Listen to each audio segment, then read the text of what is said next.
नमस्कार. आज आपण झणझणीत अशी मटकीची भाजी बनवणार आहोत.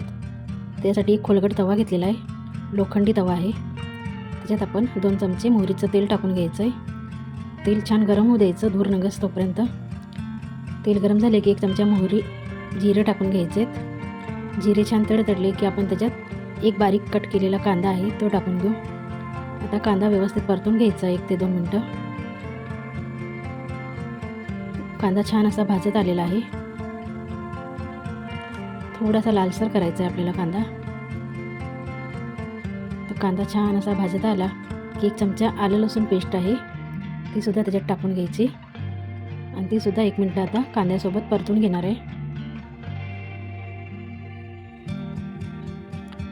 तर कांदा लसूण छान असा परतून झालेला आहे. आता आपण मोड आलेली मटकी आहे, छान व्यवस्थित 2 पाण्याने धुवून घ्यायची आणि ती कांद्यासोबत आता भाजून घ्यायची. कांदासुद्धा छान असा भाजला गेला आहे. 1 वाटी मटकी घेतलेली आहे.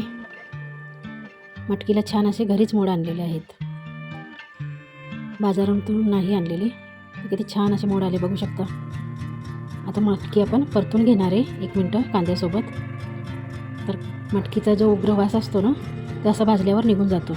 तर छान असं मटकी भाजून घ्यायची आधी तेलात. आणि मटकीला काय जास्त शिजवायची गरज लागत नाही. तर छान अशी परतून झाली. आता आपण गरम मसाला, लाल तिखट, हळद, धना पावडर, जिरा पावडर, आपण जी मसाले वापरतो ते सर्व टाकून घ्यायचे. थोडीशी हिंगसुद्धा टाकायची, कारण मटकी वातूळ असते ना, तर ॲसिडिटीचा प्रॉब्लेम होऊ शकतो, म्हणून हिंग पण वापरलेला आहे. तर सर्व मसाले छान टाकून गॅस कमी करायचा आहे आणि छान मटकीसोबत मसालेसुद्धा भाजून घ्यायचे आहेत. तर छान असे मसाले परतून घ्यायचे आपण मटकीसोबत, म्हणजे मसाल्यांचा कच्चापणा असतो तो निघून जाईल. तर छान असं परतून घेऊ.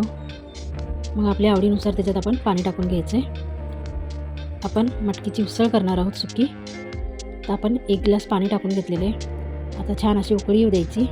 उकळी आली की थोडीशी कोथिंबीर टाकून घ्यायची, चवीनुसार मीठ टाकून घ्यायचं आणि छान व्यवस्थित उकळी आली की त्याच्यावर आता आपण गॅस कमी करायचा आहे आणि एकदम मटकी हलवून घेऊ, व्यवस्थित मिक्स करून घ्यायची आणि 2 ते 3 मिनटासाठी मटकीवर झाकण ठेवायचं आहे. जास्त उशीर आपल्याला मटकीवर झाकण नाही ठेवायचं.